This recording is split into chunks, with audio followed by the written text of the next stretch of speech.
골로새서 2장 6절 7절 말씀 한 목소리로 다 같이 읽도록 하겠습니다. 그러므로 너희가 그리스도 예수를 주로 받았으니 그 안에서 행하되 그 안에 뿌리를 박으며 세움을 받아 교훈을 받은 대로 믿음에 굳게 서서 감사함을 넘치게 하라. 아멘. 예. 오늘의 말씀 제목은 보시다시피 주 안에서 행하되입니다. 이제 보통 새해 첫 주에는 이제 표어 발표와 함께 거기에 대한 설교를 많이 드리고는 하는데요. 맞습니다. 오늘 그 설교 맞습니다. 우리 교회 표어 우리 한번 같이 한번 읽어볼까요? 올해 표어입니다. 시작. 교훈을 받은 대로 믿음에 굳게 서라. 예, 그냥 서면 안 되고 굳게 서야 합니다. 이 골로새서 말씀을 표어로 잡은 것은 이 골로새 교회의 환경과 지금 우리가 처해 있는 이 21세기 한국 교회의 환경이 상당히 많이 유사하다라는 생각이 들었기 때문입니다. 당시 골로새 교회의 환경을 한번 볼게요. 당시 골로새는요, 프리기아라는 지방의 한 도시였습니다. 이 프리기아는 그리스 로마 신화에도 등장할 정도로 굉장히 유서 깊은 지방이었어요. 그리고 그 프리기아 지방에서 제일 유명한 신화 속 등장인물이 누구냐? 마이더스의 손 다 아시죠? 미다스 왕이 프리기아의 왕이었습니다. 그러니까 손으로 닿는 대로 다 금으로 만드는, 뭐 비극으로 끝나지만 말입니다. 그 이야기는 프리기아 지방에 옛날부터 돈이 많았다 이렇게 해석할 수 있을 거예요. 그만큼 이 프리기아 지방 골로새 이곳에는 돈이 아주 많았습니다. 유서 깊은 부자 도시였어요. 그리고 근처에 라오디게아가 있었습니다. 골로새서를 읽다 보면 라오디게아 교회에도 이 편지를 돌려 읽어라 라는 표현이 나옵니다. 그래서 라오디게아와 굉장히 가까운 곳이었어요. 멀지 않아요. 그리고 근처에 히에라폴리스, 오늘날의 말로 파무칼레라고 하는 곳과도 굉장히 가까운 곳이었다고 합니다. 이 파무칼레는 온천이 있었어요. 그래서 당시에 온천이 있다고 하면 이제 아픈 분들, 몸이 아픈 분들이 탕치라고 하죠. 그 몸을 좀 이제 치유하기 위해서 그 온천에 많이 가고는 했다고 합니다. 그래서 로마 제국에서 파무칼레 간 길에 골로새에서 이제 좀 쉬고 가는 거예요. 그러니까 돈이 또 모이는 동네인 거죠. 라오디게아는 거기서 약을 사는 거고, 골로새에서 관광업처럼 이제 좀 쉬었다가 파무칼레 가서 온천 갔다 나왔다 이런 걸 했다고 합니다. 동시에 시리아의 우리가 중간사에서 등장하는 인물인 안티오쿠스 4세라는 사람이 유대인들을 프리기아의 골로새에 이주시켜 살았다고 합니다. 이주를 시켰다고 해요. 그래서 이 프리기아 지방은 굉장히 다민족, 다종교 이런 사회였습니다. 자, 그러면 이런 다원주의적인 문화가 있는 곳에는 항상 발생하는 문제가 어떻게 같이 살까죠? 그러다 보니까 당시에는 어떤 혼합주의적인 종교관이 많이 있었다라고 합니다. 이를 오늘날의 우리에 대입해 보면 어떨까요? 오늘날 우리의 환경도 경제적으로 매우 번영한 사회입니다. 누구도 그걸 부정할 수는 없을 겁니다. 상대적으로는 좀 빈곤한 사람이 있을 수 있겠지만 아무리 그래도 우리가 쓰고 있는 지금의 문화생활이라던가 경제적인 수준은 조선시대 왕보다도 더하다고 하죠. 어마어마하게 번영한 사회를 우린 살고 있습니다. 또한 더 이상 우리나라를 단일민족 국가라고 할 수는 없는 국가지요. 다민족 국가가 되었죠. 민족이 많다 보니 종교도 애초부터 우리나라는 다종교 사회였어요. 그건 인정해야죠. 우리나라는 기독교 국가도 처음부터 아니었잖아요. 처음부터 다종교 국가였습니다.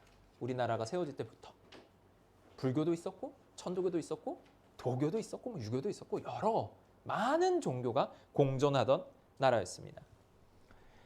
이런 다민족 다종교 사회에서 가뜩이나 우리 교회들 이런 종교 공간에는요 항상 치료를 원하는 사람이 많이 와요. 심리적으로 또 신체적으로 아픈 분들이 다 그렇다는 건 아니지만 오시는 분들이 꽤 많으세요. 그러면 이게 또 골로새하고 또 이제 겹치는 부분이 보인다는 겁니다. 자, 우리는 매우 다원적인 문화 속에 존재하는 종교입니다. 그러다 보니까요, 혼합주의적인 신앙의 양태가 조금씩 보이곤 합니다. 예수님은 이렇게 말씀하셨죠. 돈과 하나님을 너희가 겸하여 섬길 수가 없다라고 했는데요. 우리는요, 하나님의 돈이라고 해서 섬겨버립니다. 이거는 하나님께 드릴 돈이야. 마치 고르반이라고 얘기했던 당시 유대인들과 그렇게 큰 차이가 없어 보입니다. 이런 우리의 환경은 골로새 교회와 매우 닮아 있어요. 그래서 사도 바울이 골로새 교회에게 했던 말이 지금 우리에게 그 시대만 조금 바꿔서 적용을 한다면 상당히 잘 적용될 수 있을 것 같습니다. 자, 그러면 이런 사전적인 백그라운드, 배경적인 것을 조금 다 이야기했고요. 오늘의 주된 토픽, 이 그리스도 안에서 행한다라는 말은 무엇을 의미하는가에 대해서 좀 살펴보도록 하겠습니다. 이 그리스도 안에서, 주 안에서 행한다, 이거 굉장히 많이 이야기가 되고 많이 나누어지고 하는 말씀이죠. 그런데 이렇게 말씀이 되는 경우가 많은 것 같아요. 조금만 냉정하게, 좀 많이 냉정하게 말씀을 드리면 내가 행하는 게 주님의 뜻이라고 믿으면 그게 주님의 뜻이에요. 나는 내 맘대로 해놓고 이게 주님의 뜻이라고 치는 겁니다. 조금 냉정하게 말씀을 드리면 그럴 때가 없다라고 과연 말씀하실 수 있는 분이 저 포함해서 누가 있을까 싶습니다. 저도 이게 하나님의 뜻이겠거니 하고 제 맘대로 한 게 너무 많아요. 그런데 그게 그리스도 안에서 행하느냐는 거죠. 그리스도 안에서 행하는 거냐, 내가 행하는 거냐. 자, 그러면 우리가 지금까지 관습적으로 알고 있었던 게 아니라고 하면 이 말을 다시 한번 뜯어봐야겠죠. 그리스도 안에서 행하는 그리스도가 누군데 그러면? 그냥 예수 이러고 끝날 겁니까? 이러면 또 모르잖아요. 어떤 분인지 알아야 조금은 맞춰서 할 수가 있겠죠. 그래서 바울은 골로새 교회 성도들에게 그리스도가 누구신지를 아주 자세하게 서술해 두었습니다. 그게 골로새서 1장 말씀인데요. 우리 15, 16절, 17, 18절, 15절에 18절까지 같이 한번 다 읽어보시겠습니다. 자, 시작. 그는 보이지 아니하는 하나님의 형상이시요 모든 피조물보다 먼저 나신 이시니 만물이 그에게서 창조되되 하늘과 땅에서 보이는 것들과 보이지 않는 것들과 혹은 왕권들이나 주권들이나 통치자들이나 권세들이나 만물이 다 그로 말미암고 그를 위하여 창조되었고 또한 그가 만물보다 먼저 계시고 만물이 그 안에 함께 섰느니라. 그는 몸인 교회의 머리시라. 그가 근본이시요 죽은 자들 가운데서 먼저 나신 이시니 이는 친히 만물의 으뜸이 되려 하심이요. 굉장히 어려운, 우리가 이 말씀을 이제 골로새서의 1장이 이 말씀을 가리켜서 조금 어려운 말로 그리스도 찬가다 이렇게 불러요. 그리스도는 어떤 분입니다 하고 노래처럼 불렸다라는 거죠. 자, 그럼 그리스도가 누군가 이거 좀 정리를 해보죠. 자, 교회의 머리이자 근본 되시는 이, 죽은 자 가운데서 가장 먼저 살려지시니 하나님을 드러내는 형상이시고 모든 피조물보다 먼저 되신 분이고 만물의 창조자이자 모든 권세의 창조자다. 만물이 그 안에 서 있다. 굉장히 거창해요. 이렇게만 얘기하면 또 모르겠어요. 그죠? 이렇게 해놓으니까 되게 추상적이더라고요. 그래서 그리스도 안에서 행한다는 걸 나름대로 제가 정리를 해본 겁니다. 이거는 여러분이 각자 정리를 또 해보시면 좋을 것 같아요. 이거는 제가 골로새서에 있는 말씀을 그대로 뽑은 거예요. 이걸 가지고 여러분이 내가 생각하는 그리스도 안에서 행한다는 어떤 건지 저는 참고를 드릴게요.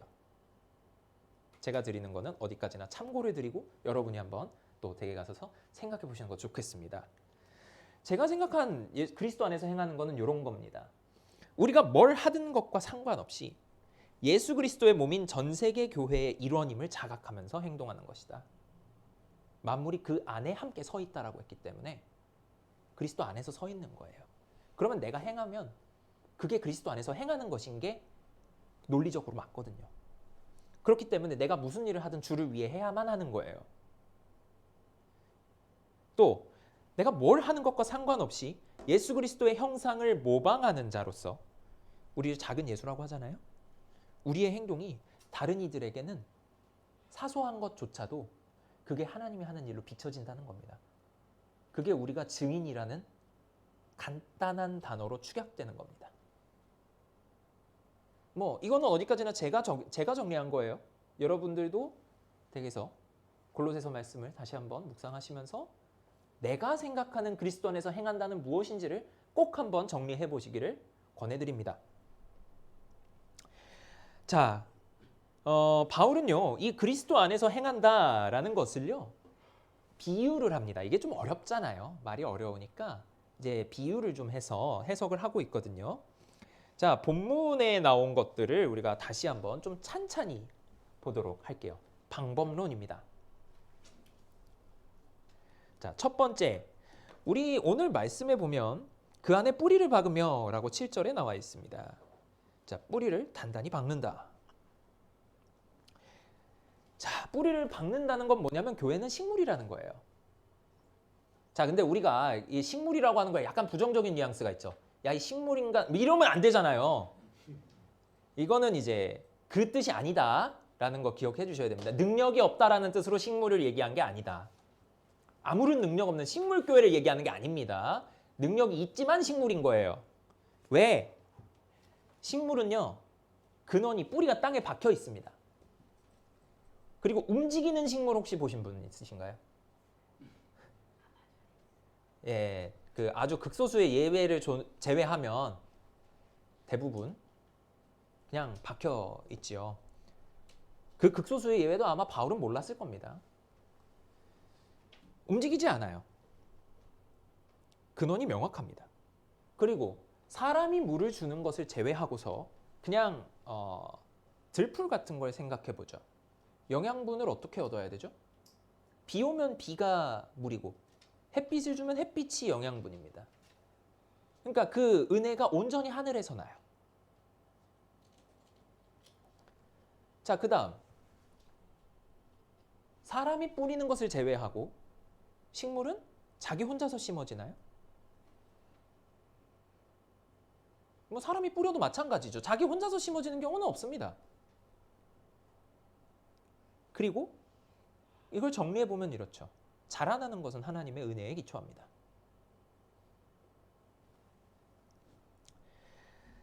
이것은요, 바울이 고린도전서에서 한번 이야기한 것과 같습니다. 오늘 고린도전서 말씀을 좀 자주 인용을 하게 될 텐데, 이 말씀 고린도전서 3장 6절 7절 말씀인데요.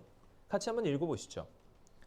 나는 심었고 아볼로는 물을 주었으되 오직 하나님께서 자라나게 하셨나니 그런즉 심는 이나 물 주는 이는 아무것도 아니로되 오직 자라게 하시는 이는 하나님뿐이니라. 하나님이 모든 걸 다 하셨다라고 인정하고 있는 거죠. 자, 왜 골로새 교회에게도 고린도 교회에게도 바울은 비슷한 말을 했을까요? 골로새 교회의 예수에 대한 지식은 고린도 교회와 사람만 조금 다르지 마찬가지로 전달받은 겁니다. 고린도 교회는 바울이 직접 개척을 했어요. 그래서 내가 심었다라고 표현을 했지만 골로새 교회는 자기가 개척을 안 했어요. 에바브라라는 사람이 개척을 했습니다. 그러면 아까 고린도전서의 말씀을 토대로 조금 구조를 맡겨보죠. 그러면은 심은 사람은 누굽니까? 에바브라죠. 개척한 사람. 그 다음에 물 준 사람, 자라게 성장한 사람은 아볼로 대신에 여기는 이번엔 바울이 들어갈 겁니다. 그러면 성장하게 하시는 분은요? 하나님이죠. 그러니까 바울은요, 이 그리스도 예수에 대한 복음 그 자체가 어떤 교회의 전통, 하나님의 구원 계획 속에 서 있다는 걸 강조하고 싶은 겁니다. 자라게 하는 건 오직 하나님이다. 그래서 이 골로새 교회도 거대한 구원의 흐름에 연결되어 있는 교회다라는 걸 밝히고 싶었던 겁니다. 우리 교회라고 예외일까요? 하나님의 거대한 구원 역사 가운데 성경의 말씀과 교회의 전통을 통해서 우리도 하나의 맥을 타고 연결되어 있습니다. 우리는 어느 누구도 이전 세대, 그 세대라는 게 이제 육신적인 그 세대만을 의미하는 건 아닙니다. 그 노고 없이 직접 하나님의 음성을 들은 분이 있을까요? 하나님이 나에게 직통 계시 내려주셨다. 조금 조심해야 되겠죠, 그분은. 우리는요, 전통을 가지고 일하시는 하나님의 구원 역사. 그러니까 하나님은 전통도 가지고 일하십니다. 전통만 가지시는 거 아니지만. 성경을 가지고 역사하시지만 전통도 가지고 역사하세요. 그 하나님의 구원의 역사의 한가운데 우리는 서 있고 우리 지나서도 이 전통의 맥은 흘러가야 할 겁니다. 마찬가지로 우리가 또 한국교회의 상황을 안 볼 수가 없는데요. 우리 한국교회는 사실 이 교회 성장론이라는 것에 좀 많이 영향을 받았습니다. 무엇보다 교회가 커나가는 것, 신도수, 사회에서의 영향력을 얻는 것, 이게 하나님의 복음이 인정받는 결과로 이어질 거라고 생각했어요. 이게 고지론이라고 불리는 겁니다. 고지만 차지하면 선한 영향력을 뿌릴 수 있다. 일단 어떻게든 고지를 차지하자. 그런데 이 말씀을 오늘 보니까요. 교회가 크는 게 사람이 한다고 했나요? 자라나게 하는 이는 오직 하나님밖에 안 계시잖아요. 그럼 우리가 키워서 인정받는 겁니까? 하나님이 키우시는 겁니까? 이게 잘못된 거죠. 성경적이지를 못하죠. 그러니까 우리는요, 물 주는 것까지가 할 일입니다. 심고 물 주는 건 할 일이 맞아요. 그런데 자라는 것은 하나님이 알아서 하실 일입니다. 우린 그냥 맡겨야 돼요. 그러므로 우리 교회도 예수 그리스도의 뿌리를 박읍시다. 움직이지 맙시다. 하나님의 성장하시게 하는 그 은혜를 기다립시다. 우리가 조바심을 가질 필요가 없어요. 하나님의 시간에 하나님은 알아서 하실 겁니다. 교회를 키우려고 누구를 전도하는 게 아니고요. 우리가 먼저 하나님의 지체로 올바르게 살아가는 것, 우리 자신을 올바로 세우는 것, 뿌리를 강하게 박고 서 있는 것, 그것이 우리가 할 일일 것입니다. 자, 두 번째로는 집이 지어진다라는 거죠. 교회는 건물이라는 도저히 우리가 평상시에 했던 말과는 거꾸로 가는 말을 좀 해보려고 합니다. 교회는 건물이 아니다라는 말을 훨씬 많이 들으셨을 거예요. 근데 아까 교회는 식물이다도 식물교회를 얘기하는 게 아니라 그랬잖아요. 지금 교회가 건물이다라고 하는 것도 교회당을 의미하는 게 아닙니다. 교회당이 이게 중요하다 이게 아니에요. 자, 교회가 건물, 건축물이라는 것은요. 건축물은 뭡니까? 세워지는데 설계도라는 게 필요하고 순서에 맞춰서 지어져야 하죠. 어떤 공법이든지. 지붕 먼저 짓고 그 밑에 기둥을 끼워 넣고 이러진 않잖아요. 크레인을 대갖고 요즘은 블록처럼 한다고 합니다만 어떻게든 정확한 순서라는 건 있는 겁니다. 교회가 세워져 가는 데는 어떤 질서가 존재한다는 의미예요.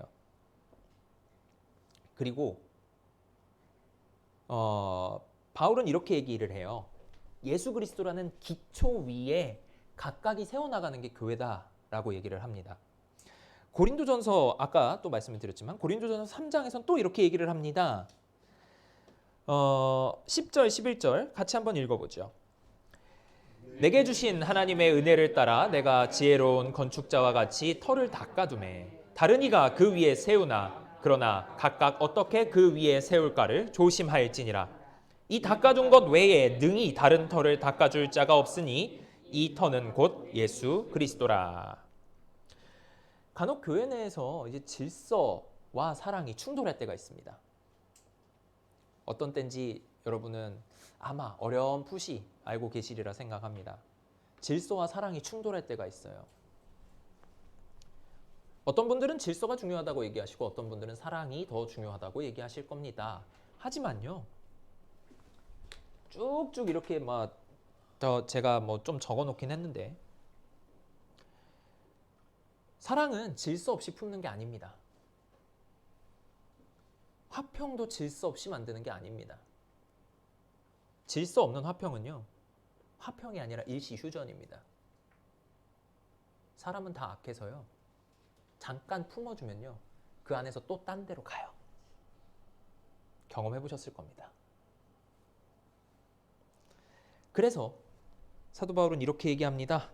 하나님은 무질서의 하나님이 아니시오. 오직 화평의 하나님이시다. 화평과 무질서가 같이 가지 않는다는 뜻이에요, 이거는.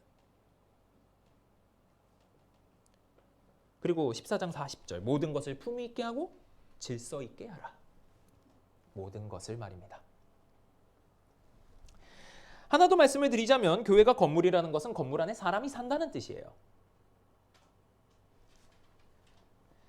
이 구성원들 각자가 세운 교회는요, 각각 그 안에서 구성원이 자기의 삶을 살아가는 곳입니다. 이 교회당을 의미하는 게 아니고요, 각각의 영적인 교회, 그 안에서 여러분은 살아가셔야 돼요. 그곳을 떠나가는 분은 본인의 신앙을 좀 다시 한번 점검하셔야 될 겁니다. 왜냐하면 성경은요, 우리에게 너희는 성전이다라고 얘기하고 있기 때문입니다. 고린도전서 3장 16절 같이 한번 읽죠. 너희가 하나님의 성전인 것과 하나님의 성령이 너희 안에 거하시는 것을 알지 못하느뇨. 여러분은 하나님의 성전입니다. 그렇게 사셔야 해요. 만약에 여러분이 성전인 것을, 여러분 밖에서 산다? 성전 밖에서 산다? 교회 밖에서 산다? 과연 여러분이 신앙이 괜찮을까요? 여러분의 신앙이 조금 위험하다는 신호 아닐까요? 이거는 우리가 계속 생각해 봐야 할 내용입니다. 세 번째로는 믿음에 굳게 서라라고 사도 바울은 얘기합니다. 이 굳게 서다라는 표현이 우리말로 번역이 굳게 서다라고 번역이 되어 있는데요.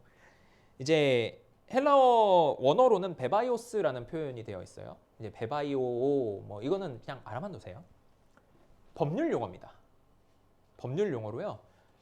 이 어떤 조항에 효력이 생겼다. 이런 뜻이에요. 어떤 말에 효력이 생겼다. 뭐 어려운 말로 뭐 효력이 발효됐다? 뭐 이렇게도 얘기하더라고요. 자, 그러니까 이 믿음 위에 선다는 건요, 믿음 위에 굳게 선다라는 건 단순하게 물리적인 기초를 이렇게 딱 단단한 데 서 있는 게 아니고, 믿음으로써 그들이 하는 모든 행동에 어떤 구속력이 발생한다 라는 것을 매 순간 생각해야 한다라는 뜻입니다. 근데 왜 이게 중요했냐? 아까 제가 골로새 교회의 상황을 말씀드리면서 다종교 사회라고 말씀드렸죠. 다민족, 다종교. 다종교 사회에서는 혼합주의가 잘 생겨요. 혼합주의가 뭡니까? 이것도 하고 저것도 하자예요. 예수도 믿고 황제한테 절도 좀 하고 우상 숭배도 좀 하고 짬뽕으로 해. 그러면 편해. 이 얘기예요. 그걸 하지 말라고 지금 사도 바울은 이렇게 얘기한 겁니다. 당시 골로새 교회의 이단이 매우 심각했습니다. 심지어 요즘 학자분들은 이 골로새 교회 이단만 연구하시는 학자들도 있어요. 굉장히 흥미로운 주제라고 해요. 이 골로새 교회의 이단은요, 무엇보다 예수 그리스도는 하나님이 아니다라고 얘기하는 데 집중한 이단입니다. 섞이다 보니까 하나님은 우리 눈에 안 보이고 예수 그리스도는 사람이었잖아요. 이게 당시 체제로는 이해가 안 되는 거예요. 인간이 어떻게 하나님이 되느냐? 인간은 인간이야. 그냥 하나님께 선택받은 2등신. 기껏해야 2등신. 그리스 신화에서도 영웅은 신이 안 돼요. 영웅은 인간보다 나은 존재지 신이 아니에요. 그러니까 예수도 영웅이라 이겁니다. 그냥 영웅. 신이 아니에요. 그러니까 너희는 야, 예수 신 아니야. 하나님이라는 신이 있고 예수는 그냥 인간이야, 인간. 이렇게 얘기한 게 골로새 교회 이단을 아주 함축적으로 줄여놓으면 이렇게 됩니다. 이런 상황에서 바울은 골로새 교회 교인들에게 믿음에 굳게 서라라고 주문을 합니다. 믿음을 확증하라고 주문해요. 그런데요, 이 확증하라라는 주문이 사실은 수동형으로 표현되어 있어요. 너희가 하라가 아니에요. 된답니다. 그러니까 이 확증이 결론적으로 신자가 개인이 하는 게 아니에요. 믿음에 굳게 서는 게. 믿음에 굳게 서는 건 하나님이 하시게 하는 거예요. 하도록 하는 거예요. 그럼 우린 뭘 해야 되죠? 지켜야죠. 그걸 지키고 서 있어야 됩니다. 서 있게 하시는데 하나님의 그 능력에 의지하고 우린 지켜야 되는 겁니다. 이 같은 단어가 사용된 다른 구절이 또 고린도전서예요. 고린도전서 1장 6절 그리고 8절에 이 견고하게 되다라는 표현, 이 표현이 오늘 믿음에 굳게 서서와 같은 단어예요. 견고하게 되다, 견고하게 되다. 그런데 이 8절 보시죠. 8절 같이 한번 읽어볼까요? 주께서 너희를 우리 주 예수 그리스도 날에 책망할 것이 없는 자로 끝까지 견고하게 하시리라. 누가 견고하게 하신다고요? 주께서 하신다고요. 내가 서는 게 아닌 거죠. 견고하게 되는 것은 그리스도의 증거이자 우리 자신입니다. 우리의 믿음이죠. 그럼 우리는 무엇을 해야 되냐? 기억하고 첫마음을 잃지 않도록 버텨야 돼요. 그 첫마음을 잃었다고 에베소 교회는 계시록에서 책망을 받잖아요. 너희가 첫사랑을 버렸다. 이 버텨내는 게 믿음의 확증인 거죠. 그 가운데 우리는 하나 명확하게 합시다. 이거는 주께서 하시는 일이다.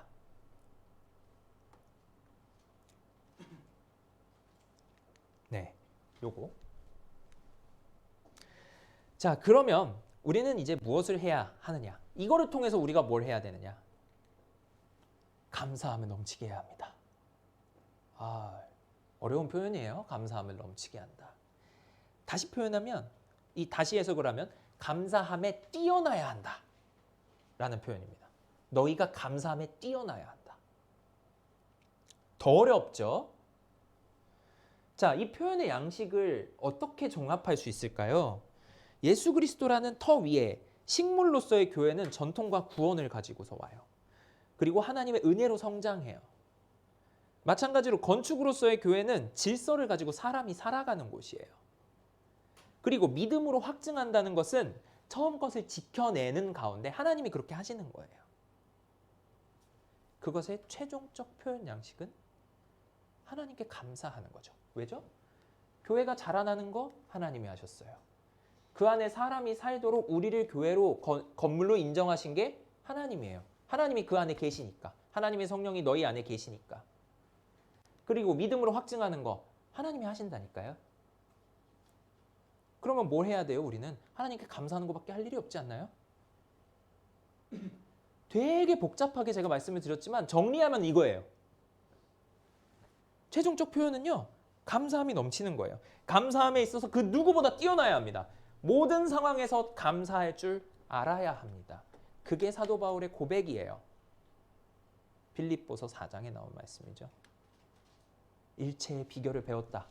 나는 일체에 다 처할 수 있어. 그리고서 하는 말이 뭡니까? 내게 능력 주시는 자 안에서 내가 모든 걸 할 수 있거든.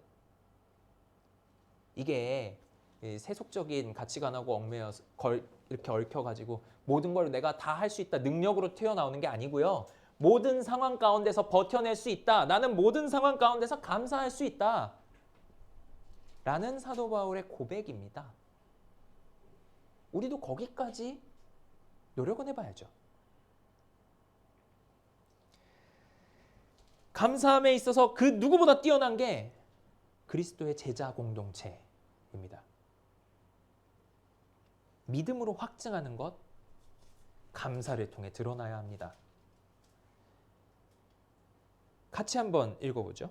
시편 106편 1절. 할렐루야, 여호와께 감사하라. 그는 선하시며 그 인자하심이 영원함이로다. 제가 이거를 가지고 온 거는요. 이 시편 106편의 감사가 굉장히 우리에게 주는 함의가 큽니다. 첫 번째, 죄에도 불구하고 구원하신 하나님의 역사를 참 감사하고 있습니다. 시편 106편은 댁에 가셔서 한번 꼭 읽어보시길 권해드릴게요. 그리고 두 번째, 환난에도 불구하고 이전의 구원을 바라보면서 감사하는 겁니다. 하나님께서 이전에 나를 이렇게 구원해 주셨습니다. 나 지금 힘든데 이전에 이렇게 구원해 주셨죠. 아, 감사합니다. 이전에 구원해 주시지 않았으면 난 지금 없잖아요. 지금 환난을 느낀 나도 없어요. 그리고 이전에 구원을 하셨으면 그 하나님이 나를 또 구원 안 하실 리가 없죠. 구원 안 하실 거였으면 이전에도 안 하셨겠죠. 그래서 우리는 이렇게 고백하는 겁니다. 시편 25편 4절의 말씀입니다.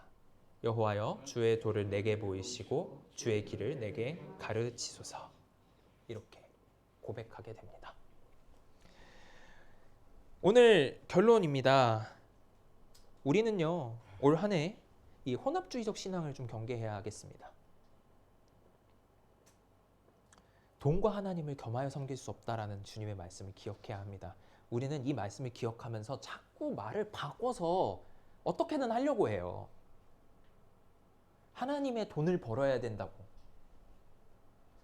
그게 아닙니다.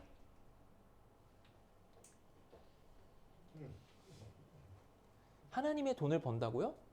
그건 결국 돈 버는 거고 하나님 핑계로 돈 섬기는 거죠.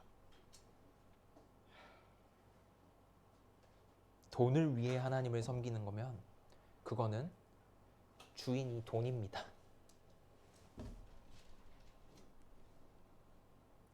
그러므로 올 한 해 우리 헤브론 교회 성도들은요, 이랬으면 좋겠습니다. 같이 한번 읽으시죠. 예수 그리스도의 기초 위에 교회는 뿌리를 받고 교회로서의 건물을 짓고 그 믿음으로 삶을 확증하고 감사함으로 믿음을 표현하는 것입니다. 네, 올 한 해 이 농사가 잘 됐는지 이거를 판단하는 건 우리 연말에 감사 제목 보면 나옵니다. 만일 우리 삶에 어떤 일이 일어난 것만 가지고 감사하고 있다. 그러면 애석하게도 올 한 해 표현은 실패입니다. 하지만 우리 삶에 일어난 여러 가지 일들에도 불구하고 감사한다면 올 한 해 우리는 예수의 기초를 두고 그 믿음을 잘 세워나갔다라고 우리 자신을 평가해 볼 수 있겠습니다.